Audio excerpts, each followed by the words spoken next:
खुदाया बहक के बनी फ़ातिमा के बरकौले ईमा कुनी ख़ात्मा अगर दावतम रद कुनी बर कबूल मनो दस्तो दामाने आले रसूल सल्लल्लाहु अलैहि वसल्लम। अल्लाह तबारक व तआला जल्ला जलालुहु व अम्मा नवालुहु व अज़्ज़म शानुहु व जल्ला ज़िक्रुहु व अज़्ज़ा इस्मुहु की हम्दो सना और हजूर सरवर कायनात मफ़ख़र मौजूदात ज़ीनत बज़्म कायनात दस्तगीर जहाँ गम गुसार ज़मां सैयद सरवरां हामी बेकसां क़ाइदुल मुरसलीन ख़ातमुन नबिय्यीन अहमद मुज्तबा जनाब मुहम्मद मुस्तफ़ा सल्लल्लाहु अलैहि वालिहि वसहाबिहि व बारक वसल्लम के दरबार गौहरबार में हदिया दुरूद व सलाम अर्ज़ करने के बाद अस्सलामु अलैकुम व रहमतुल्लाहि व बरकातुहू। रब्बे ज़ुल जलाल के फ़ज़ल और तौफ़ीक़ से अलहाज मियाँ मोहम्मद सईद साहब और उनके साहबजादगान की तरफ से मीलादे ख़ातमुल मासूमीन सल्लल्लाहु अलैहि वसल्लम कॉन्फ्रेंस का इनेकाद किया जा रहा है। मेरी दुआ है खालिक़ कायनात जल्ला जलालुहु सब शुरका की शिरकत को और मेज़बान महफ़िल के इंतज़ाम को अपने दरबार में कबूल फरमाए। महफ़िल मीलाद का इनेकाद आले सुन्नत व जमात साल भर शब रोज़ करते हैं। इसका एक मकसद तो हुसूल बरकत है और दूसरा मकसद उस पैगाम को सुनना सुनाना है जिसकी खातिर हमारे आका सल्लल्लाहु अलैहि वसल्लम इस दुनिया में तशरीफ़ लाए। खालिक़ कायनात जल्ला जलालुहु इरशाद फरमाता है हुवल्लज़ी अरसला रसूलहु बिलहुदा व दीनिल हक़, कि वो अल्लाह वो है जिसने अपने रसूल सल्लल्लाहु अलैहि वसल्लम को हिदायत और दीन हक़ के साथ भेजा। लियुज़हिरहु अलद्दीन कुल्ली, ताकि उस दीन को हर दीन पर गालिब करे।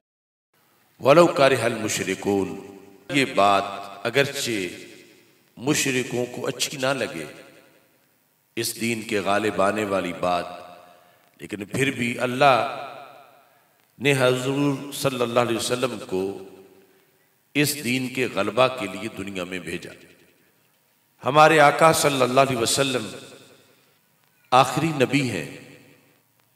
पहले जिस वक़्त उम्मतों में अंबिया अलैहिस्सलाम के चले जाने के बाद बिगाड़ आ जाता था तो रब्बे ज़ुल जलाल फिर किसी नए नबी को भेज देता था।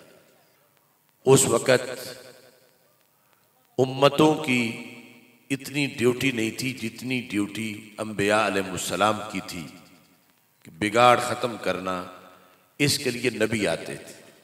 हमारे आका सल्लल्लाहु अलैहि वसल्लम जब तशरीफ़ लाए, आप आखिरी नबी हैं। आपके बाद क़यामत तक हमेशा के लिए कोई नबी नहीं आ सकता। आपकी उम्मत आखिरी उम्मत है। इस उम्मत की ड्यूटियाँ पहली उम्मतों से ज़्यादा है, इसका रुतबा भी पहली उम्मतों से ज़्यादा है, क्योंकि पहली उम्मत को जितनी भी उम्मतें थीं उन्हें सरदारी नहीं मिली, इस उम्मत को सारी उम्मतों की सरदारी मिली। और इस बुनियाद पर इस उम्मत पर यह लाजिम किया गया कि जब ज़मीन पर अंधेरा छाने लगे, बिगाड़ आ जाए, मुआशरा के अंदर बद-एतक़ादी बदअमली आए, तो ये तुम्हारा फ़र्ज़ है कि तुमने उसका मुकाबला करना है और अंधेरों के मुकाबले में सवेरों का एहतमाम करना, क्योंकि ना नया नबी आ सकता है ना कोई आएगा। हज़रत मोहम्मद सल्लल्लाहु अलैहि वसल्लम का कलमा पढ़ के उन्हीं से रोशनी हासिल करके ज़माने में रोशनी को तकसीम करना है। अकीदा ख़त्म नबूवत को बयान करते हुए या महाफिल मीलाद का एहतमाम करते हुए हमें ये बात अपने ज़हनों में बिठानी चाहिए कि हमारा मकसद सिर्फ ये नहीं कि दुनिया में हम पैदा हों, बड़े हों, बालिग हों, शादी हो, बच्चे हों और फिर हम उनकी शादियां करें और हम दुनिया से रुखसत हो जाएं। असल हमारा काम यह है कि जो दीन हज़रत मोहम्मद मुस्तफ़ा सल्लल्लाहु अलैहि वसल्लम लेके आए, हम उस दीन को गालिब करने के लिए अपना हिस्सा डालें और उसके गलबे के लिए एहतमाम करें, जो कि हम आखिरी उम्मत हैं और रब्बे ज़ुल जलाल ने सारी उम्मतों की सरदारी हमें दी है। जो खूबियाँ उन्हें एक एक, दो दो, चार चार अलग-अलग दी, वो मजमूई तौर पर इस उम्मत को अता की और इसे सारे रसूलों के सरदार हज़रत मोहम्मद मुस्तफ़ा सल्लल्लाहु अलैहि वसल्लम की ग़ुलामी का शर्फ अता किया और सबसे जामे किताब अता की, सबसे जामे दीन अता किया कि ये उस दीन को ज़मीन के चप्पे चप्पे पर गालिब करें, हर तरफ उस दीन की बहार हो। ये इस उम्मत की ड्यूटी लगाई गई। अकीदा ख़त्म नबूवत का जो पैगाम है, गलबा इस्लाम, उसके पेश नज़र हमें खुसूसी तौर पर गलबा इस्लाम का लाहे अमल भी दिया गया। कुरान मजीद बुरहान रशीद में जहाँ खालिक कायनात जल्ला जलालुहू ने इस उम्मत की सरदारी का जिक्र किया, साथ ही इसकी ड्यूटी का भी जिक्र किया। अल्लाह ताला फरमाता है, कुंतुम खैरा उम्मतिन उखरिजत लिन्नास, जितनी उम्मतें भी दुनिया में आईं उन सब में से तुम सरदार हो। क्यों सरदार हो? तअमुरून बिल मारूफ व तनहौना अनिल मुनकर व तुमिनून बिल्लाह। तुम सरदार इस वास्ते हो कि तुम अच्छाई का हुक्म देते हो और तुम बुराई से रोकते हो और तुम अल्लाह पर ईमान रखने वाले हो। अच्छाई का हुक्म देना और बुराई से रोकना, ये इस उम्मत की सरदारी की दलील है। अगरचे हर उम्मत ही अपने अपने दौर में तबलीग करती रही, दीन जो उन्हें दिया गया उसका पैगाम देती रही, मगर उनके निसाब में इस कदर अमर बिल मारूफ और नाही अनिल मुनकर नहीं था जैसा इस उम्मत को दिया गया।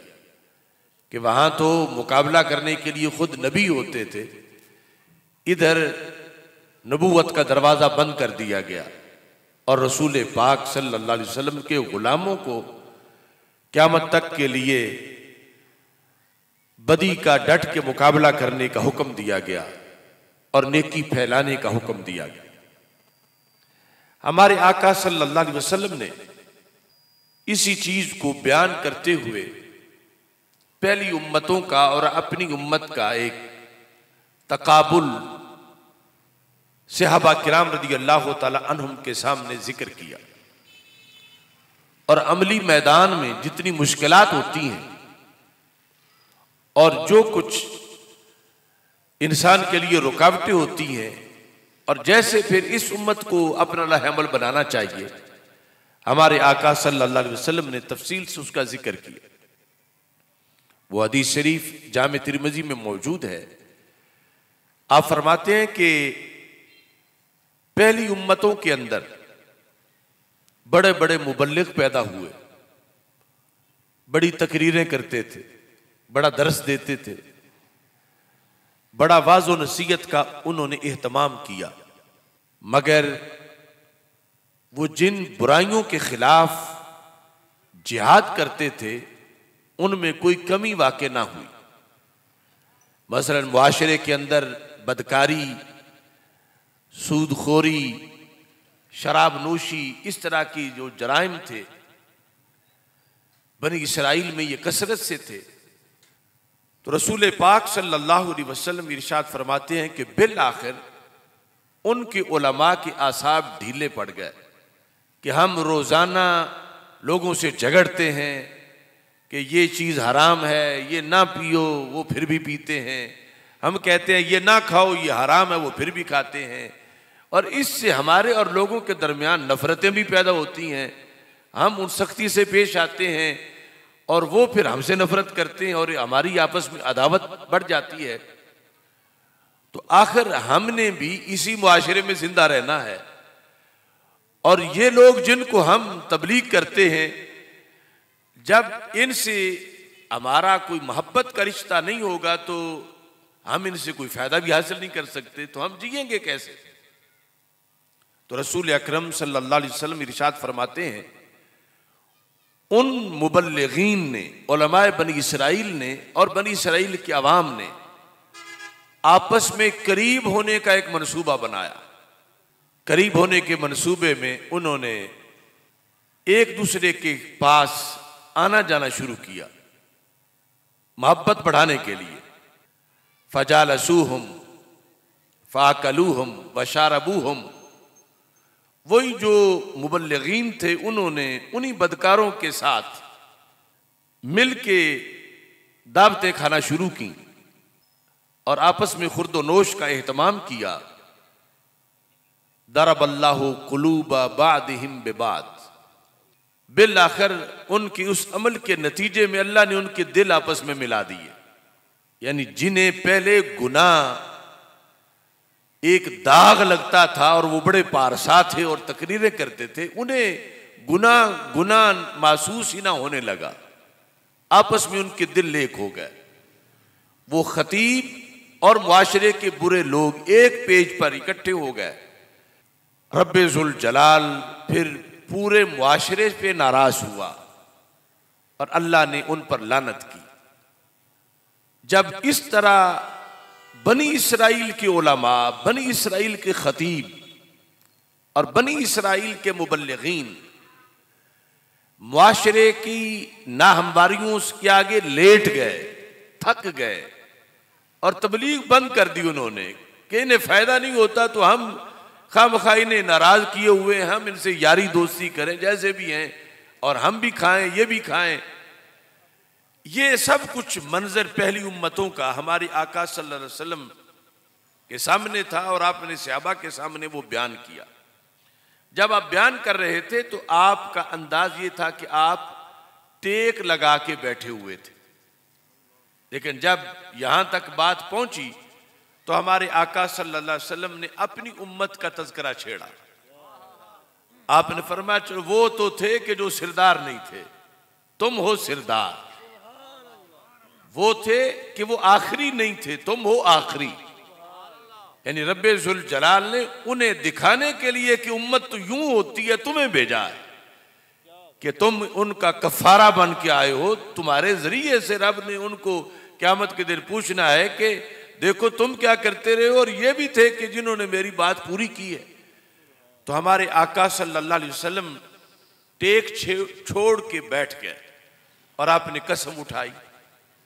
आपने फरमा वल्लज़ी नफ्सु मुहम्मदिन बियदिही, मुझे उस अल्लाह की कसम जिसके कब्जा कुदरत में मेरी जान है, लतअमुरुन्न बिल मारूफ वला तनहवुन्न अनिल मुनकर। मेरी उम्मत तुम तो बनी इसराइल के उलमा और उन अवाम जैसा नहीं बनोगे। तुम तो हर हाल में अच्छाई का हुक्म दोगे, तुम तो हर हाल में बदी से रोकोगे। वला ताखुजुन्ना अला यदई ज़ालिम, फरमाया तुम तो मेरे गुलाम हो, तुम सिर्फ जुबान से ही नहीं, अगर तबलीग का असर ना हुआ तो तुम आगे बढ़ के जालिम के दोनों हाथ पकड़ लोगे और उसे जमीन पर जुल्म नहीं करने दोगे। और तुम कभी भी बदी से कंप्रोमाइज नहीं करोगे, तुम कभी भी बदी से इत्तेहाद नहीं करोगे। तुम नेकी की दावत दोगे, उस पर तुम्हें जितनी भी कीमत देना पड़ी तुम दोगे। मैं तुमसे ये तवक्को रखता हूं, चूंकि तुम आखिरी उम्मत हो, तुम मेरे गुलाम हो।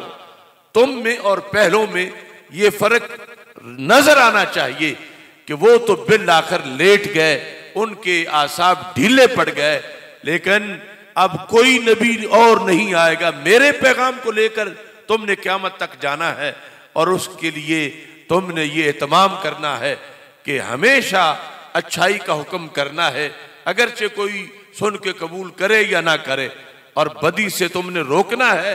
ऐसा ना हो कि तुम आंखें फेर जाओ और बदी होती रहे।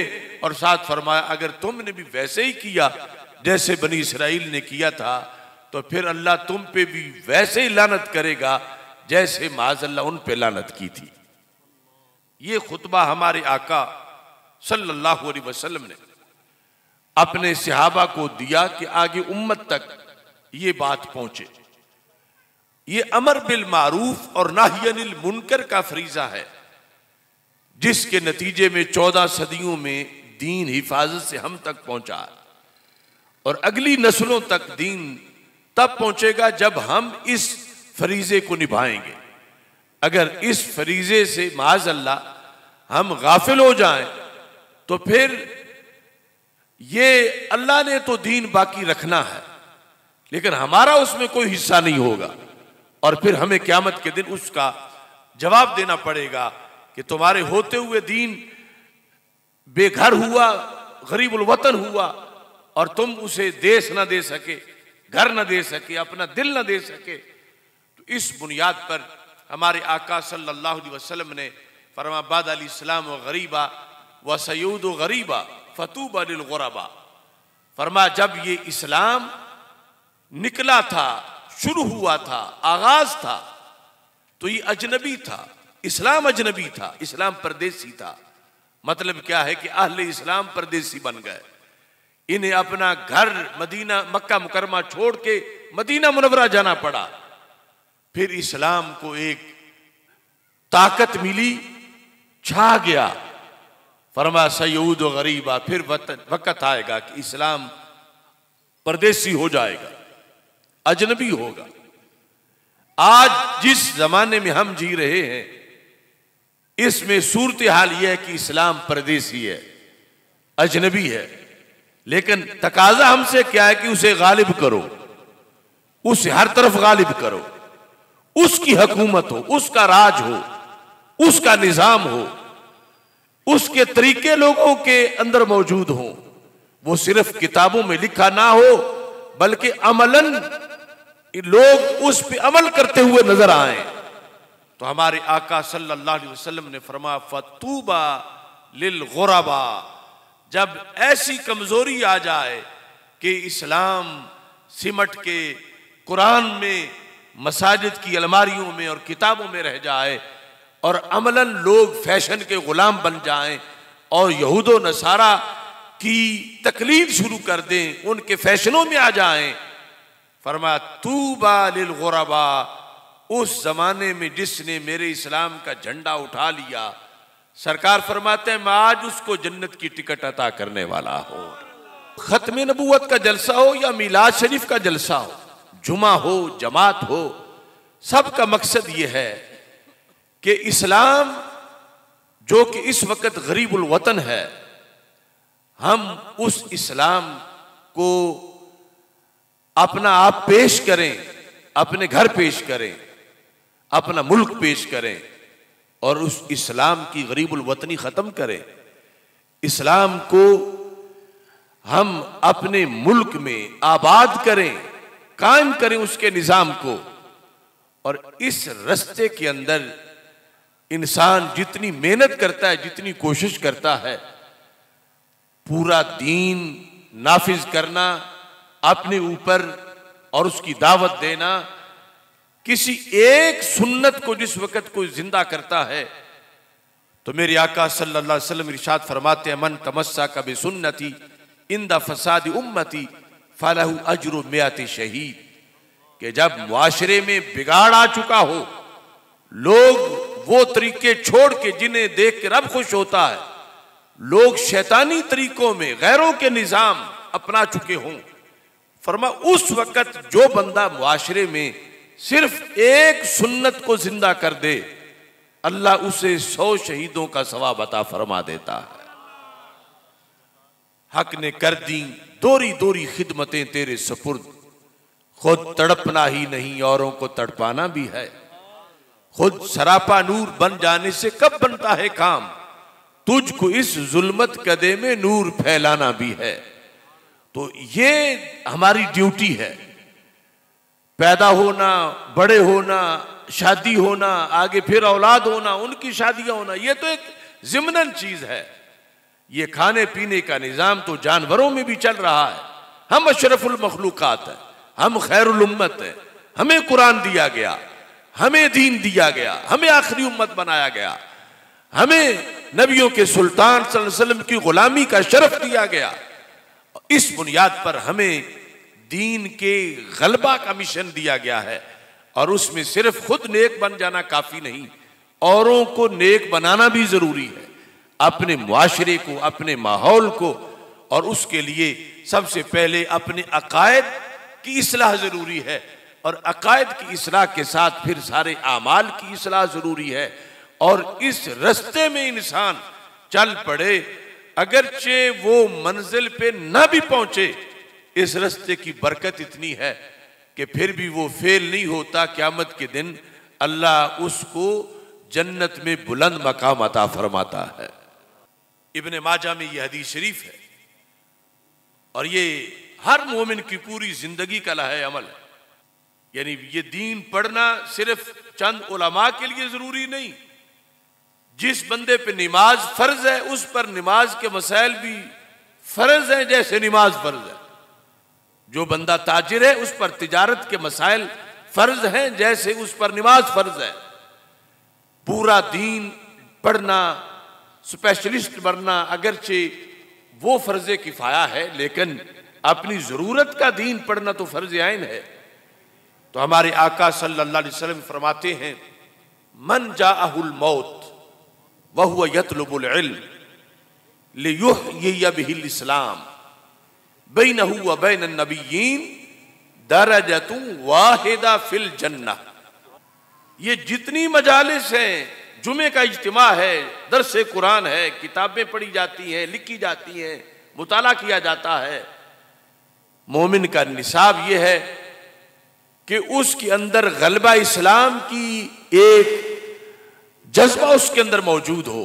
और इस मिशन के लिए जो बंदा पढ़ रहा है, लिख रहा है, कोशिश कर रहा है और घर से निकल पड़ा है कि मैं इतनी सलाहियत हासिल कर लूं, मैं औरों को भी नेक बनाऊं, मैं खुद भी नेक बनूं, मैं मुआशरे के अंधेरों का मुकाबला करूं, अगर मंजिल पा गया फिर तो नूरुन अला नूर है। और अगर मंजिल ना भी उसको मिली, क्या हुआ, रास्ते में मौत आ गई। सरकार फरमाते हैं, मन जाअहुल मौत वहुव यतलुबुल इल्म। निज़ाम इस्लाम समझ रहा था, पढ़ रहा था, उसकी कोशिश कर रहा था कि उसे मौत आ गई। मकसद क्या था, लियुहय्यिय बिहिल इस्लाम, कि वो इस्लाम को जिंदा करे, इसलिए पढ़ता था, इसलिए उसने सारा कुछ किया था कि वो इस्लाम को जिंदा करे। अभी पढ़ रहा था कि उसको मौत आ गई। सरकार फरमाते हैं, बैनहु व बैनन नबिय्यीन दरजतुन वाहिदा फिल जन्नह। इसे फेल कोई ना कहे, क़यामत के दिन इस बंदे में और अल्लाह के नबियों में सिर्फ एक दर्जे का फर्क बाकी रह जाएगा। दरजतुन वाहिदा फिल जन्नह। हमारे आका अलैहिस्सलाम फरमाते हैं, नियतुल मोमिन खैरुम मिन अमलिही। मोमिन की नीयत उसके अमल से अफजल है। मोमिन की नीयत अमल से अफजल है। उसका एक मतलब यह है कि अमल तो जितना भी करे बिल आखिर वो महदूद है, नीयत तो बड़ी लंबी भी कर सकता है। तबूक के मैदान में जब हमारे आका जंग से फारिग हुए तो फरमाया, मदीना मुनव्वरा में कुछ मेरे सहाबा ऐसे हैं कि जो तैयार तो थे आने के लिए, मगर वक्त आया तो वो बीमार थे, आ नहीं सके। फरमाया, उन्हें रब्बे जुल जलाल ने वहां बैठे तबूक के जिहाद का सवाब दे दिया है। पूछा गया, उन्होंने किया भी नहीं तो सवाब कैसे मिला? हमने सफर भी किया, हम जख्मी भी हुए, हमने काफिर मारे, हम में से शहीद भी हुए, हमें फिर सवाब मिला, उन्हें घर बैठे कैसे मिला? फरमा हबसहुमुल उज़्र शरिकून बिहुस्न नियत, फरमा सवाब देने वाली जात नियतें जानती है। वो बीमारी की वजह से नहीं आ सके, रब ने नियत पर ही सवाब दे दिया है।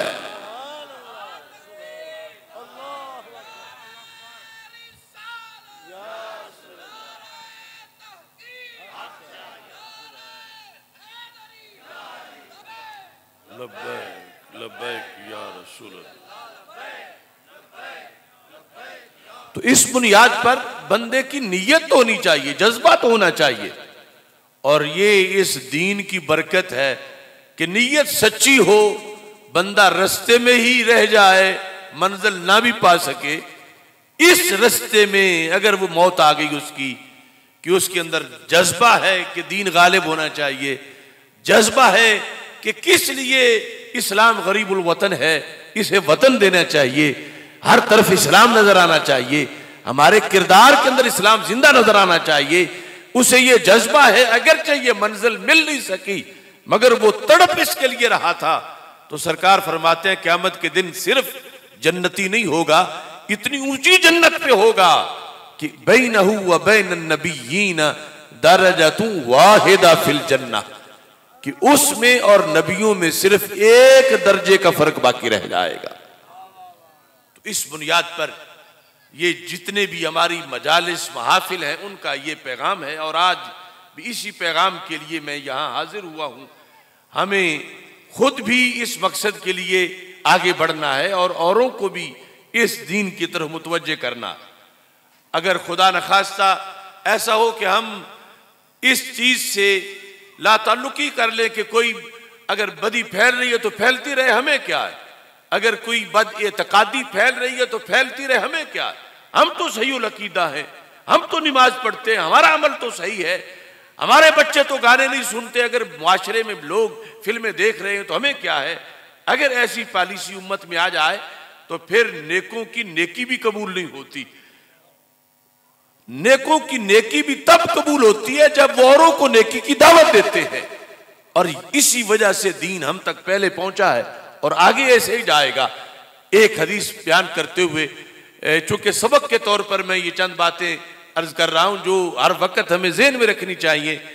वो हदीस शरीफ सुनिए कि हमारे आका सल्लल्लाहु अलैहि वसल्लम इरशाद फरमाते हैं कि रब्बे ज़ुल जलाल ने हजरत जिब्रील अलैहिस्सलाम को ये फरमाया कि जिब्रील फलां बस्ती को जमीन से उठाओ और पूरी जमीन बस्ती समेत उठाओ और आसमां के करीब जाके उस जमीन को उल्टा कर दो, सारे लोग उस बस्ती के नीचे दब जाएं और मर जाएं।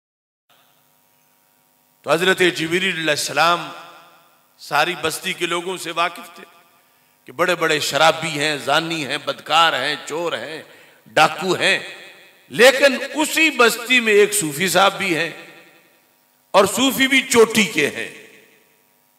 इतने नेक, इतने नेक, इतने पारसा कि आज हमारे लिए तो उतना तकवा इख्तियार करना बड़ा मुश्किल है। कैसे? जिब्रील अलैहिस्सलाम ने कहा इन्ना फीहिम अब्दा का फुलानन लम यासे का तरफत आइन। रब इसी बस्ती में तू जानता है कि तेरे एक सूफी साहब हैं, इतने नेक हैं कि उन्होंने आज तक पूरी जिंदगी में एक दिन, एक घंटा तो दरकिनार, एक लम्हा भी कोई गुनाह नहीं किया। तरफताइन कहते आंख झपकने के बराबर। अब आंख झपकने में कितनी देर लगती है? यानी इतने नेक हैं कि उनके सारे जिंदगी के साल नेकी से भरे हैं, सारे महीनों में नेकी है, सारे हफ्तों में, सारे दिनों में, सारे घंटों में, सारे मिनटों में, यहां तक कि एक सेकंड भी गुनाह नहीं उनका, और वो भी इसी बस्ती में है। तो मैं जिब्रील कहने लगे रब पूछना ये चाहता हूं कि वो जो सूफी साहब है उनको पहले निकालूं और फिर बाकी बस्ती को उल्टा करूं या उन्हीं समेत उल्टा करूं, क्या हुक्म है? तो रब्बे ज़ुल जलाल ने फरमाया अलैहि व अलैहिम, उसी समेत उल्टा करो। बल्कि जिक्र में पहले जिक्र ही उसका किया, अलैहि व अलैहिम, पर उस सूफी समेत और वो जानियों बदकारों समेत पूरी बस्ती को उल्टा करो। जहां डाकू, जानी, शराबी, बदकार मारे जाएं, वहीं ये तहज्जुद गुजार भी मारा जाए। तो जिब्रील अलैहिस्सलाम को बड़ा ताज्जुब था कि बाकी ने तो जुर्म किए, हद्दें पामाल की, गुनाह किए। बाकी जिस वक्त रातों को बदकारियां करते थे, ये तो आहोजारी करता था, ये मुसल्ले पे होता था, ये आंसू बहाता था, ये रब के खौफ से रोता था। लोग दिन को शराबें पीते थे, ये रोजा रखता था। आज इसकी नमाज इसे क्यों नहीं बचा रही? आज इसका रोजा इसे क्यों नहीं बचा रहा? अब जिब्रील पूछ नहीं पाए क्योंकि रब ने जवाब मुकम्मल दे दिया। तज्जुब था कि इसका सब कुछ वो कहां गया। तो रब्बे जुल जलाल ने खुद ही फरमाया, इन्ना वजहहू लम यतमअर फिया सातन कत्तु। जिब्रील, इसमें कोई शक नहीं, जो तुमने कहा वो बात ठीक है कि इसने आंख झपकने के बराबर भी गुनाह नहीं किया, मगर इसने अपना मुसल्ला बचाया था, महल्ला नहीं बचाया था। इसने बदी को रोकने के लिए कोई किरदार अदा नहीं किया था। ये हाथ से नहीं रोक सकता था तो तकरीर तो कर सकता था, इसने तकरीर भी नहीं की। अगर तकरीर करने पर भी FIR कटती थी तो कम अज कम इसके चेहरे का रंग तो बदलता। जब बुराई हो रही थी, ये गुस्से से देखता बुरों को, तो वो बाजार में समझते कि ये हमसे नाराज है। इसके तो चेहरे का रंग भी नहीं बदला था। ये गुजरता था, उन लोगों से इसकी सुलह थी, उन लोगों से इसका प्यार था, उन लोगों से इसके राब्ते थे। इसने बुरों को रोका नहीं, इसने बदी के मुकाबले में किरदार अदा नहीं किया। जिब्रील, कायनात को बता देना, मैं उसके सजदे कबूल करता हूं जो खुद नेक बनता है, औरों को नेक बनाता है, और जो औरों को छोड़ दे उनका मामला और सिर्फ अपनी नेकी तक रह जाए, मैं उसकी नमाजें कबूल नहीं करता।